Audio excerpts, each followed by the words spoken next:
Kita langsung kepada hikmahnya Imam Ibn Athaillah As-Sakandari. Hikmah sudah selesai, akan tapi ini ada wasiat dan nasihat, bahkan nanti fil akhirnya munajat, panjatan-panjatan doa Ibn Athaillah As-Sakandari. Sekarang masalah nasihat penyempurna daripada hikmahnya Imam Ibn Athaillah As-Sakandari. Ar-Risalah al-Ula, ada risalah, ada pesan-pesan. Yang pertama, lanjutannya adalah wal mustaghal bihi. Qala Imam Ibn Athaillah As-Sakandari rahimahullah ta'ala, nafa'ana Allahu bihi wa bi ulumihi wa bi ulumi masyaikhihi wa talamidati fid dharaini amin. Wal mustaghalu bihi ayyuhal muridu shadiku, yang hendaknya,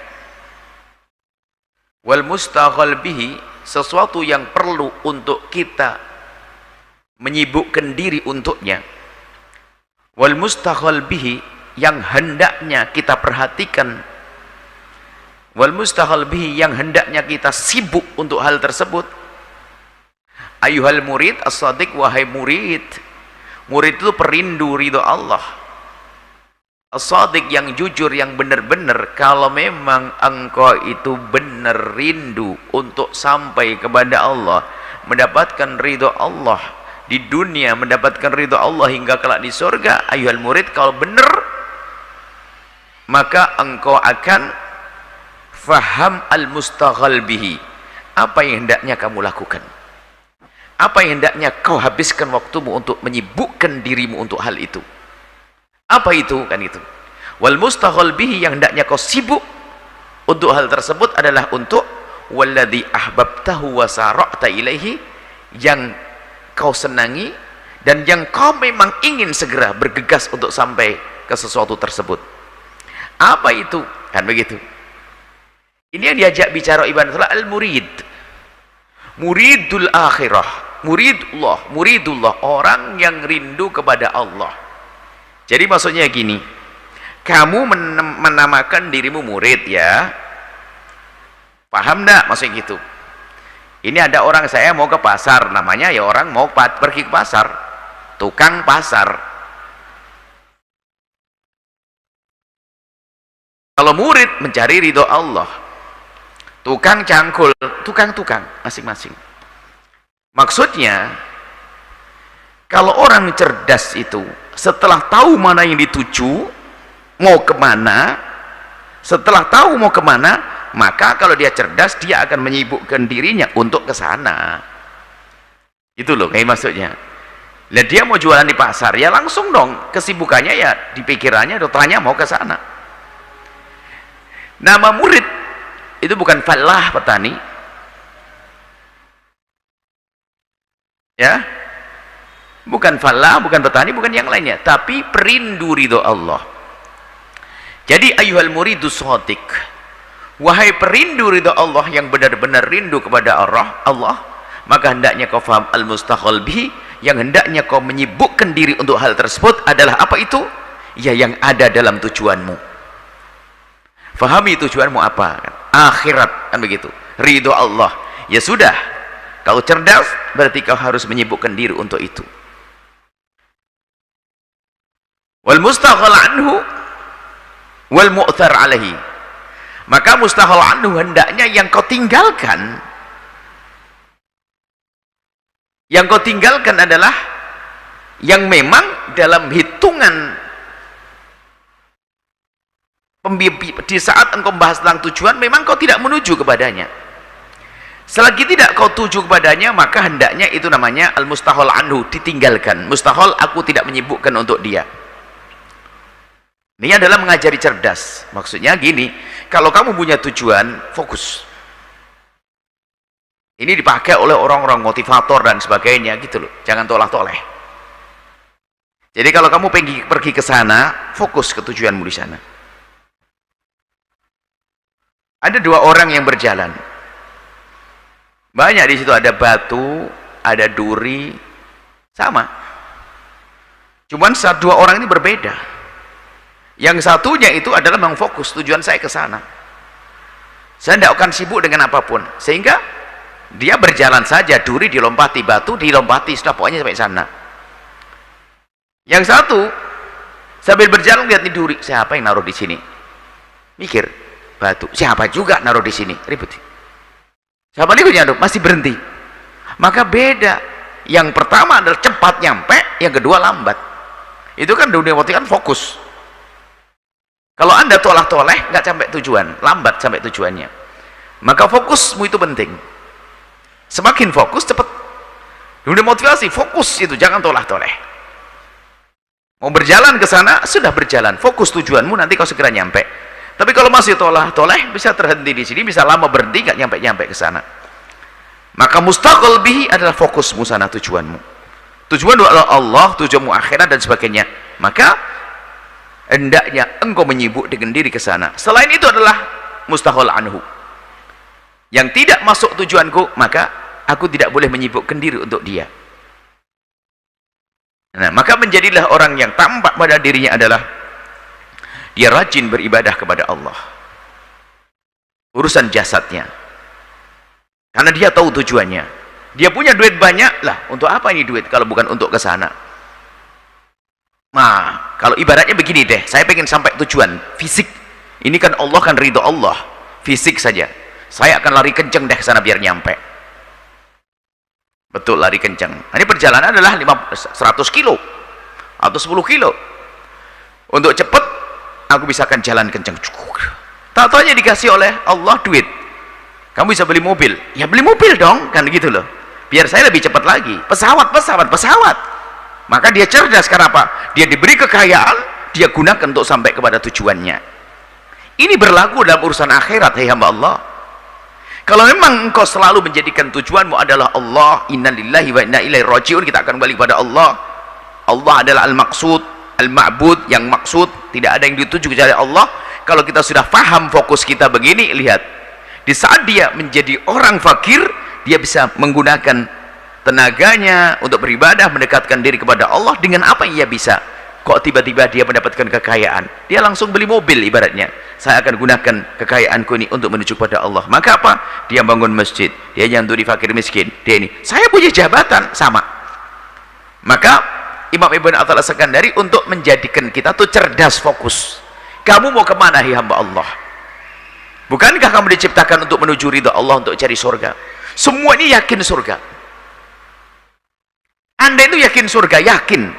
Di saat Anda dibilang ahli neraka, Anda juga marah. Ngapain? Semua tuh yakin surga. Cuman kenapa antara orang dengan orang berbeda cara beribadahnya? Kenapa ini orang banyak duitnya kok berderma banyak, ini banyak duitnya kok pelit banget dan sebagainya? Permasalahannya apa? Kesadaran akan fokusnya berbeda-beda. Kesadaran akan fokusnya tadi berbeda-beda. Karena berbeda-beda, ya berbeda-beda cara menuju ke tempat tersebut, ke fokusnya. Dia beriman, yakin di sana ada tujuan, yakin surga Allah, ridho Allah di sana. Cuman dia meyakini, biarpun dia ada keyakinan, semuanya kita yakin.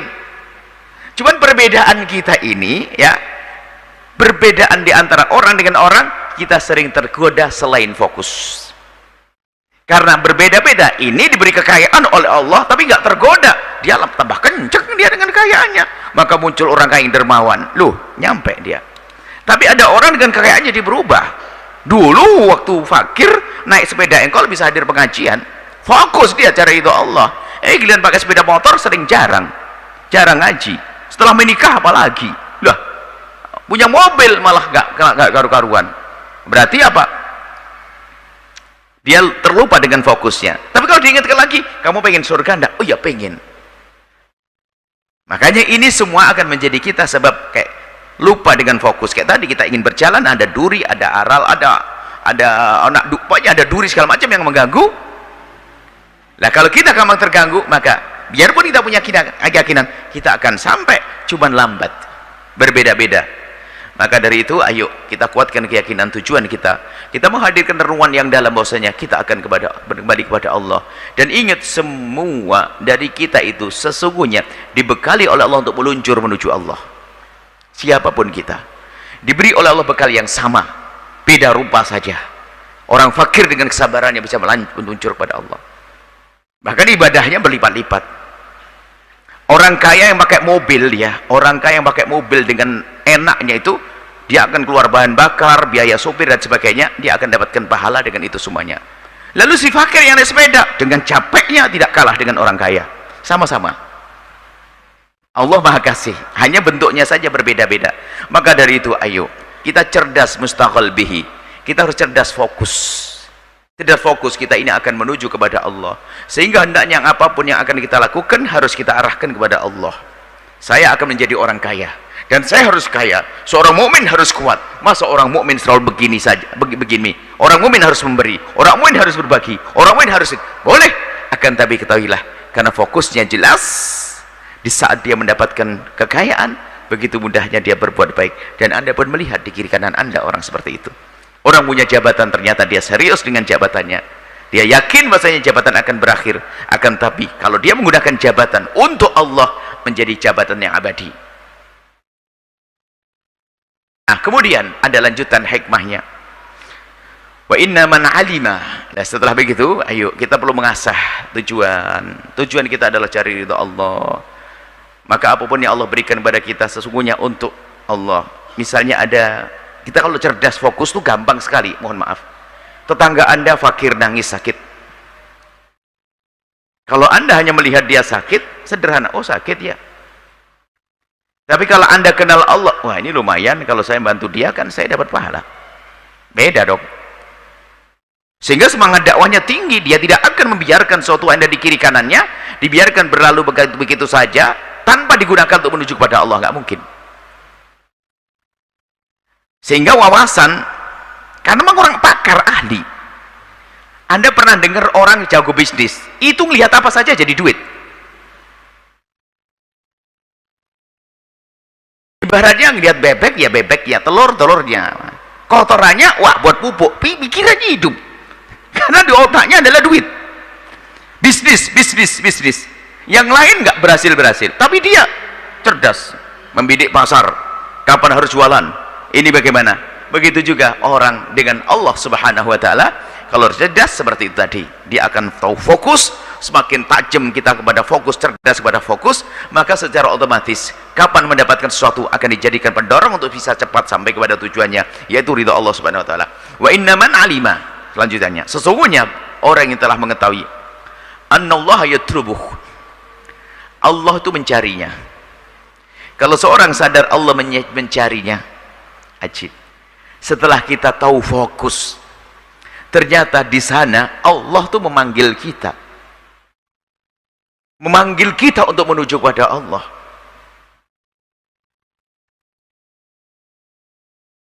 Allah memanggil ke kita. Bukti apa? Allah memberikan kepada kita kewajiban-kewajiban agar Anda tidak lupa kepada Allah. Beri kewajiban sholat 5 waktu, sehingga paling tidak Anda akan diingatkan kepada Allah 5 waktu, dipanggil oleh Allah, hayya ala sholat, ayo sholat.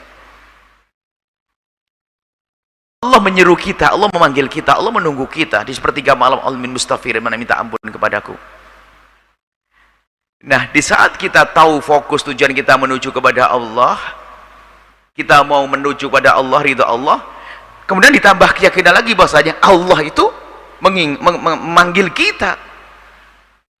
Allah memanggil kita, menyeru kita, mencari kita agar kita menuju kepada Allah. Semakin semangat dong. Memang kadang kalau urusan kita dengan Allah itu memang urusan keimanan. Yang imannya tidak dalam juga nggak sadar. Cuman kalau kita gambarkan kepada urusan dunia itu gampang paham. Anda ingin mendapatkan hadiah dari raja. Anda yakin raja itu ingin bagi-bagi hadiah secara umum begitu. Ini gambaran dunia, cepat paham kalau urusan fulus kita.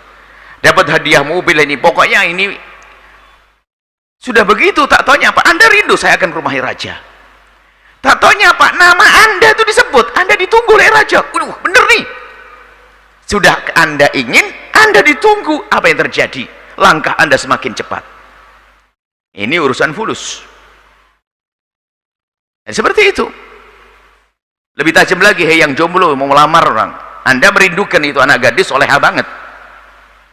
Ya Allah, insya Allah, bismillah, saya fokus, tidak mau yang lain. Karena saya tahu dia akhlak yang baik, dia masya Allah, dia punya Quran berapa juz, dia gini-gini. Anda sudah fokus ke dia. Tatonya ada bisikan, Anda dengar calon abahnya dia tuh nunggu-nunggu ente yang bener. Wah, nggak bisa tidur tuh. Itu loh, kalau kita gambar Quran begini gampang paham ya. Menuju kepada Allah juga sama kisahnya. Allah memanggil kita di saat kita kepleset maksiat, Allah menunggu hal bin mustaghfirin. Kau kepleset hambaku, kau dosa, tapi aku buka pintu maaf untukmu. Yang nggak mau ya bodoh banget dia. Dan begitu. Makanya anda yang tidak berdosa menuju kepada Allah dengan kebersihan anda, yang berdosa dengan permohonan permohonan ampun kepada Allah, alangkah indahnya dengan Allah. Makanya dikatakan wa inna man alima annallaha yatrubuh. Kalau orang sadar ternyata Allah menunggu, Allah memang memanggil kita, maka shadaqat talab ilahi, niscaya dia akan serius benar-benar menuju kepada Allah karena yakin ditunggu. Allah menantiku, aku berdosa hari ini, aku maksiat, aku tobat, aku akan menuju Allah. Ampuni aku ya Allah, astagfirullah, astaghfiruka ya Allah, aku minta ampun kepadamu. Ya. Serius dia, karena dia yakin Allah menantinya, Allah memberi pengampunan kepadanya. Wa man alima annal umura biyadillahi in jama'a bitawakkuli ilaihi. Kemudian setelah itu lebih luas lagi, ini bukan urusan ibadah amal baik kita, dalam segala urusannya. Man alima, barang siapa meyakini, annal umura biyadillah, segala sesuatu adalah di tangan Allah. Maksudnya apa? Di bawah kekuasaan Allah. Maka in jama'a, akan tersimpulkan ketawakalannya, atau semakin kuat ketawakalannya kepada Allah subhanahu wa ta'ala. Lagi-lagi gambarannya begini loh ya, memang kita harus buat contoh urusan manusia. Ada orang nanti dijamin, seorang dijamin, yang jamin siapa? Ada satu orang, dia sih cukup, cuman kayaknya dia punya masalah, kemarin kayak punya hutang belum dibayar, mulai ragu kita. Ada jaminan lagi, ada jamin kehidupan ente.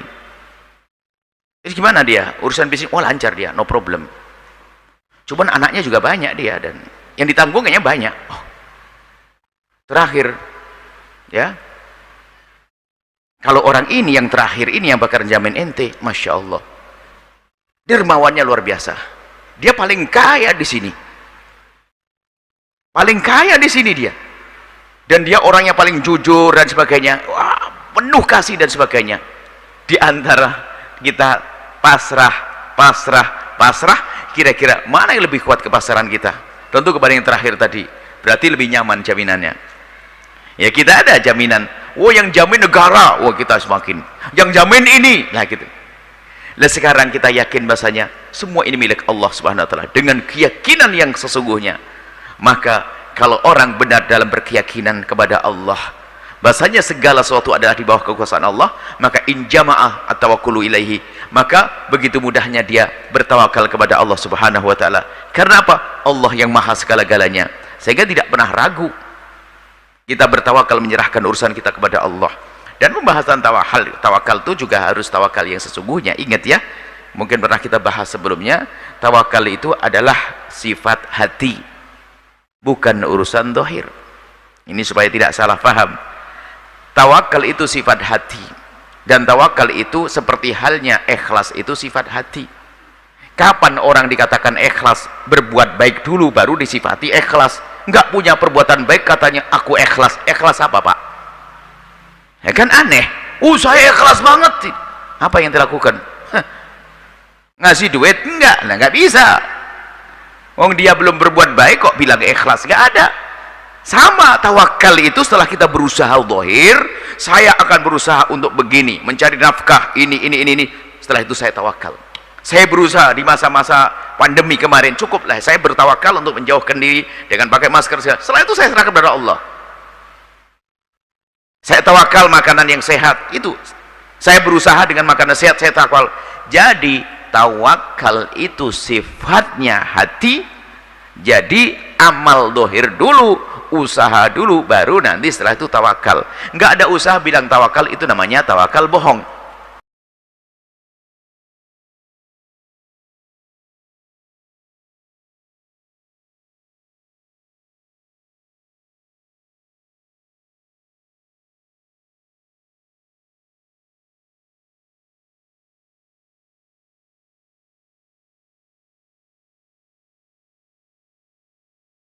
Kan tawakal. Itu. Ada orang congkak pada zaman Nabi, ditegur Nabi, congkak beragama, sok tawakal. Ada orang kelihatan Nabi begini nih di masjid, ada orang bawa ontanya mau hadir di majelis Nabi. Kan waktu itu kan pasti terbuka begini, bukan kayak Masjidil Haram begini, masjid kecil begitu, kelihatan Masjid Nabawi begitu. Ontanya taruh di situ, tidak diikat. Lalu Nabi bertanya, Pak, onta ente tidak ente ikat? Saya tawakal ya Rasulullah. Sok tawakal. Iqil fatawakkal, ikat baru tawakal, Pak. Mau jalan di tengah jalan langsung tawakal, tabrak mobil mati nanti. Usaha baru tawakal. Khawatir ini di ujungnya, tawakal Allah Maha Kuasa tawakal. Lalu suami nggak mau kerja. Tawakal harus usaha. Ada orang, ya Allah berikan padaku anak yang soleh. Itu adalah doa. Usahanya nikah dulu kan begitu. Nggak mau nikah pengen punya anak. Ya aneh kan? Nah, itu kayak tadi itu. Makan dulu baru tawakal, semoga sehat, yang sama makan tidak ada masalah seperti itu. Nah, akan tapi membangun tawakal yang serius adalah dibangun atas dasar keyakinan bahwasanya Allah yang punya segala-galanya. Kalau kita sudah mengenal Allah, meyakini Allah yang punya segala-galanya, maka mudah bagi kita untuk bertawakal kepada Allah Subhanahu wa taala. Kita lanjutkan pada pertemuan yang akan datang. Wallahu a'lam bissawab.